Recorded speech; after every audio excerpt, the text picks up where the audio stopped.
Sarah, I was in the supermarket last week, and I saw something that truly troubled me. It was an older couple, and they were very carefully choosing a tub of margarine with a bright, sunny label that proudly announced it was good for your heart. I watched them place it in their cart, thinking they were making a healthy choice. But the truth is, what was inside that tub is one of the worst possible enemies for their arteries. It really made me stop and think, how did we get to a point where even our attempts to be healthy can end up deceiving us? Welcome everyone to Health Voices, and that observation is precisely why we are so honored to have Dr. David Miller with us today. For so many of us, especially as we get older, that feeling of confusion in the grocery aisle is all too real. Today, we are going to pull back the curtain and expose 3 of these silent saboteurs in our kitchens, foods that many of us are eating every single day, completely unaware of the damage they might be causing. So please get comfortable, as this is going to be a straightforward and empowering conversation. Let's start right there with the items Dr. Miller just mentioned. Things like that margarine, or the creamer we put in our morning coffee, the store-bought cookies we enjoy with our tea, or the frozen meals we rely on when we're tired. They are undeniably convenient. But what is the hidden truth behind them, doctor? It's a fantastic question, and to answer it, let's first set the stage. I want you all to imagine your blood vessels as a vast and busy highway system. Day and night, traffic is flowing. The cars on this highway are your blood cells. Now, cholesterol gets a bad rap, but we need it. Think of cholesterol as the trucks carrying essential goods. There are 2 main types we talk about. HDL cholesterol, the good kind, are like well-maintained, efficient delivery vans. They get the job done and head back to the depot, which is your liver. Then you have LDL cholesterol, the bad kind. Imagine these as overloaded, poorly maintained, rickety old trucks. When you have too many of these on your highway, they're prone to breaking down, spilling their cargo, and causing massive road-blocking traffic jams. That traffic jam, Sarah, is plaque buildup in the arteries. The HDL, our good cholesterol, acts like the highway patrol and tow trucks trying to clear up the mess. That is such a clear analogy. So an LDL traffic jam is what leads to heart problems.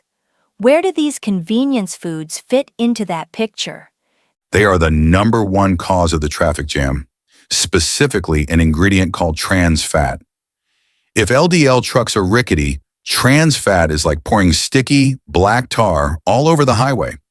It makes everything much, much worse. It directly causes inflammation, and it makes those LDL particles, the bad trucks, even stickier and more likely to crash into the artery walls, starting a plaque pileup. This tar is created through an industrial process called partial hydrogenation, which turns a healthy liquid oil into a solid fat to extend shelf life. So when you are reading an ingredient list, the words partially hydrogenated oil are a giant, flashing red light, a warning sign for the health of your heart's highways. Wow.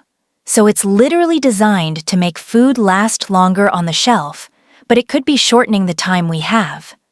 You mentioned you have seen this in your patients? Many times. I think of my patient, Arthur. He was a wonderful man, 74 years old, who had lost his wife a few years prior. She had always been the cook in the family, and Arthur found himself lonely and unmotivated in the kitchen. So he began relying on convenience. His breakfast was toast with margarine, his coffee had a generous pour of powdered creamer, and his dinners were often frozen meals he could just heat up. He wasn't experiencing classic chest pain, but he came to me because he was getting progressively more breathless. His chief complaint was that he could no longer walk his little terrier, Pip, around the block without having to stop twice to catch his breath. And that must have been frightening for him, losing that simple joy. It was devastating. It was a loss of his independence and his connection to his dog. We ran some tests, and his arteries showed significant plaque buildup. His LDL levels were sky high. When we went through his diet, the culprit was clear. It was a diet built almost entirely on processed foods laden with trans fats. The solution for Arthur wasn't just about giving him a list of foods to avoid. It was about reconnecting him with his own kitchen. I asked him if his wife had any old recipe cards. He found a small, dusty box of them. We started with the simplest one, a recipe for baked chicken with lemon and herbs. He started cooking again. He replaced the margarine with a drizzle of olive oil. He learned to enjoy his coffee black. He started buying fresh vegetables instead of frozen entrees. What an incredible journey for him. How is he doing now? 6 months later, Arthur came back for a follow-up.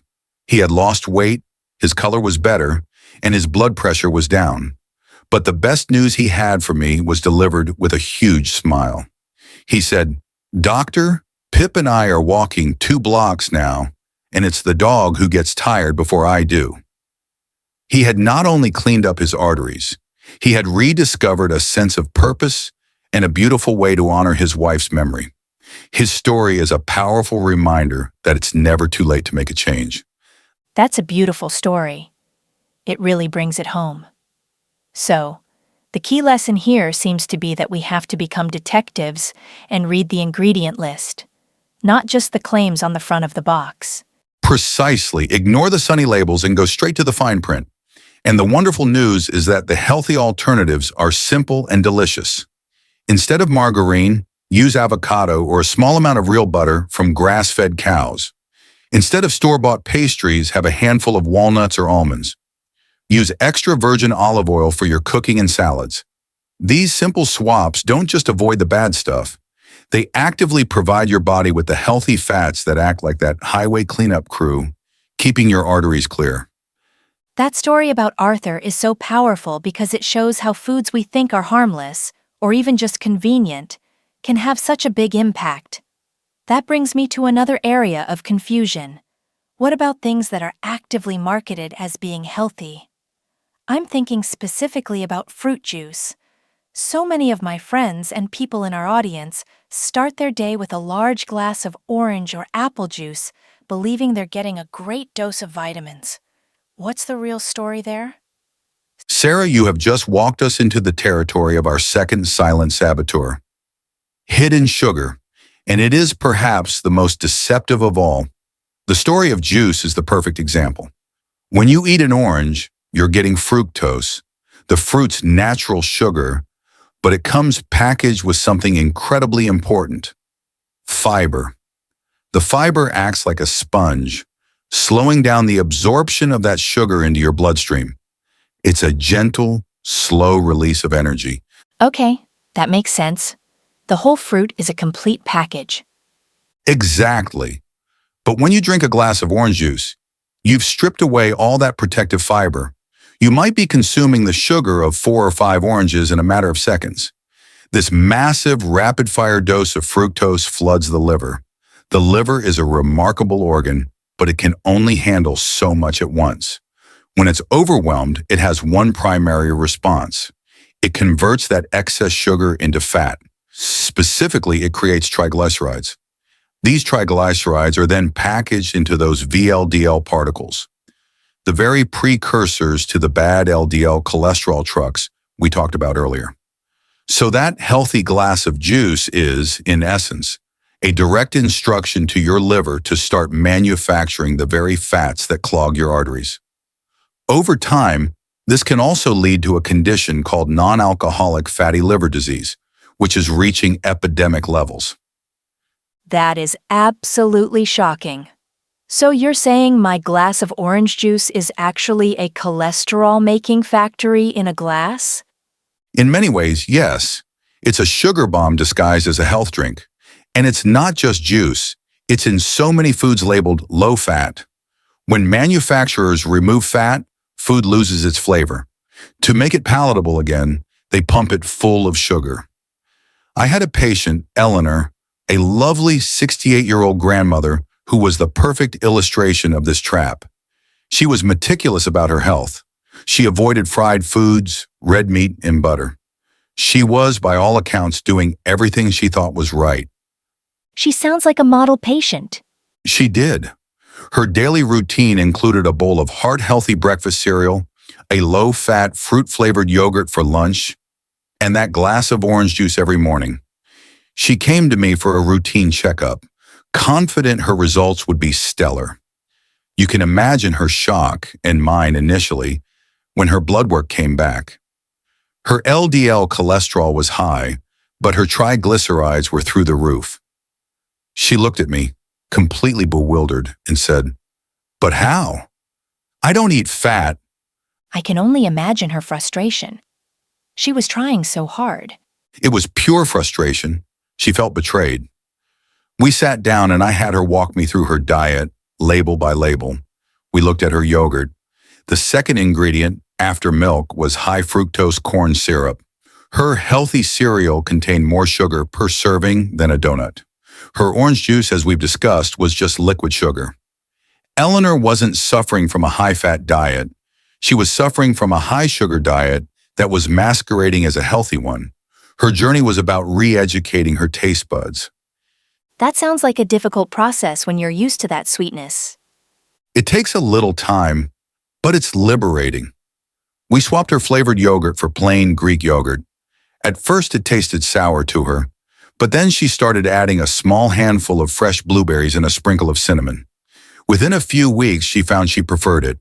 She stopped the juice and started having a whole apple instead, or just water with a slice of lemon in it. The changes were small, but their metabolic effect was enormous. 3 months later, her triglyceride levels had fallen by over 40%. She told me, "I feel less bloated and I have more energy in the afternoon. It's like a fog has lifted."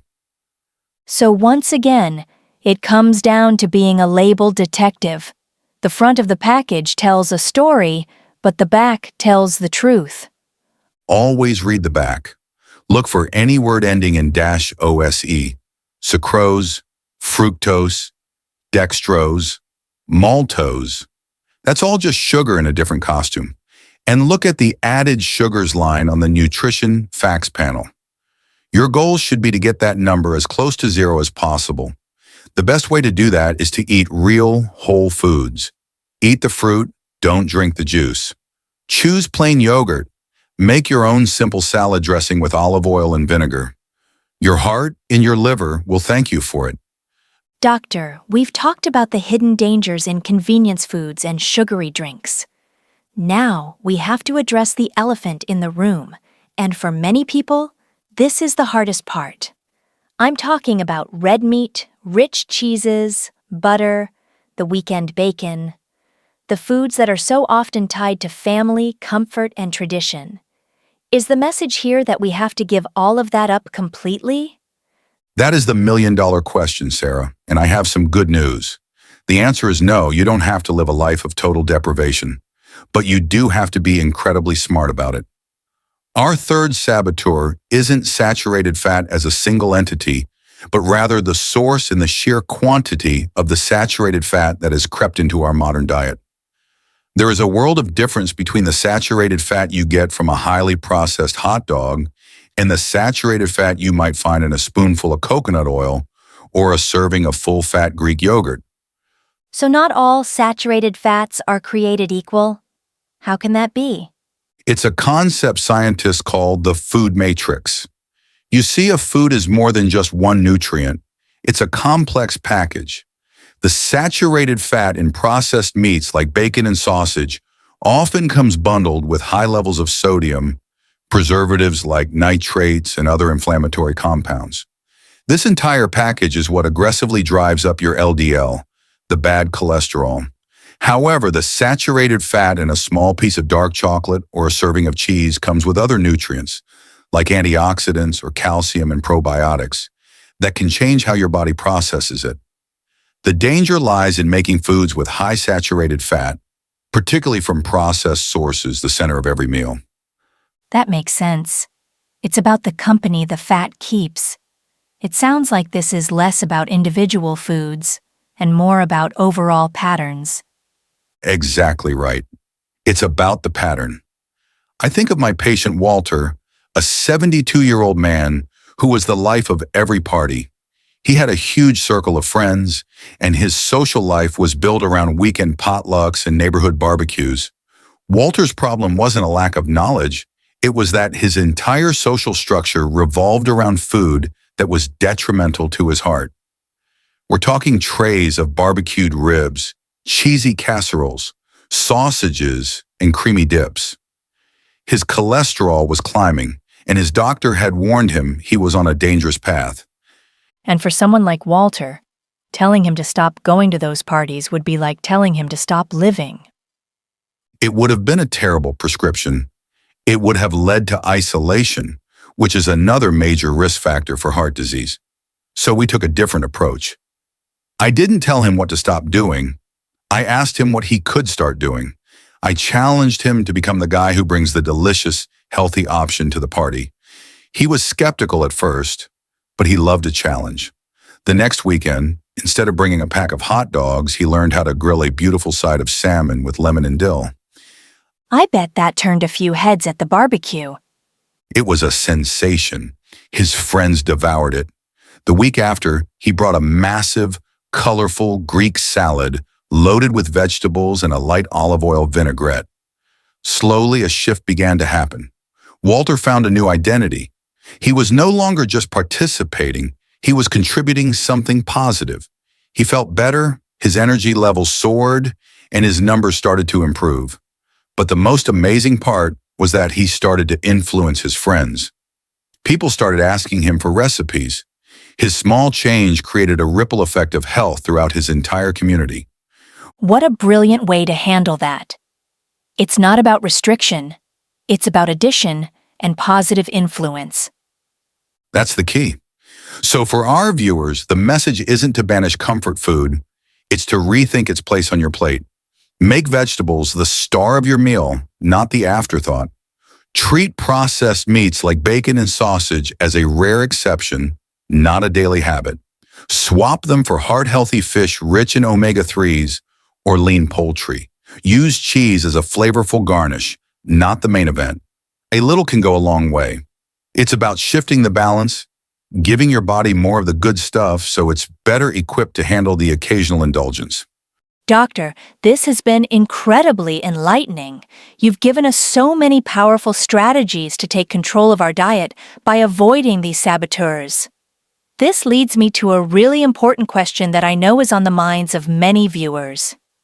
If we make all these positive changes, if we clear out the trans fats, ditch the hidden sugars, and balance our saturated fats, can we then just stop taking our cholesterol medication? Sarah, that is the most critical question of our entire conversation, and I need to be exceptionally clear. The answer is an emphatic no. You should never, ever stop or change the dose of your prescribed medication without having a thorough discussion with the doctor who prescribed it.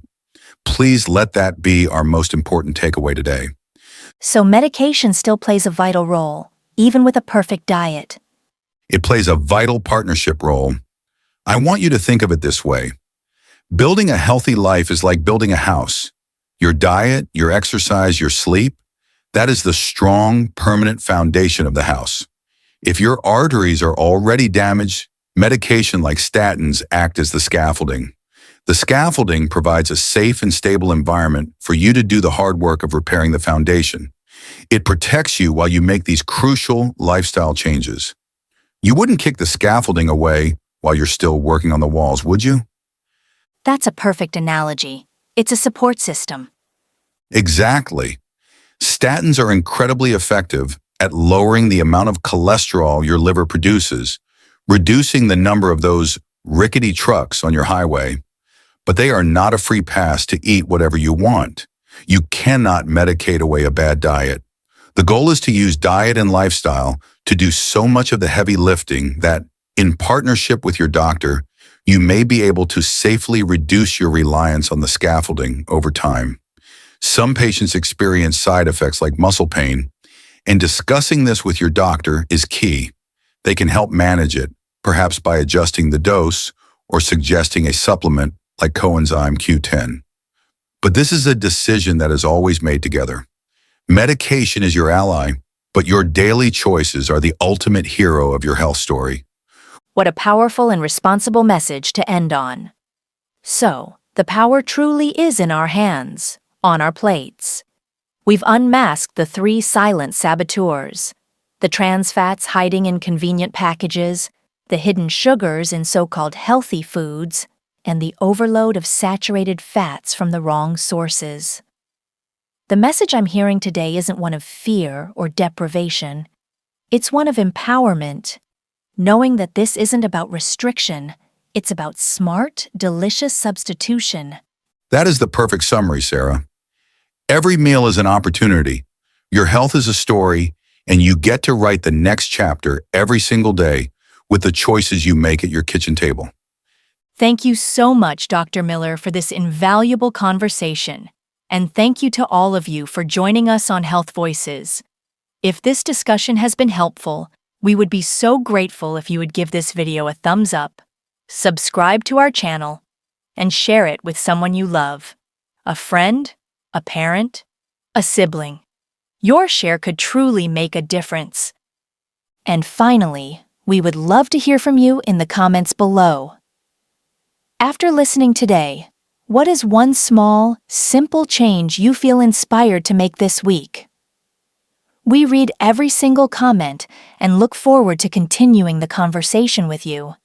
Thank you for watching.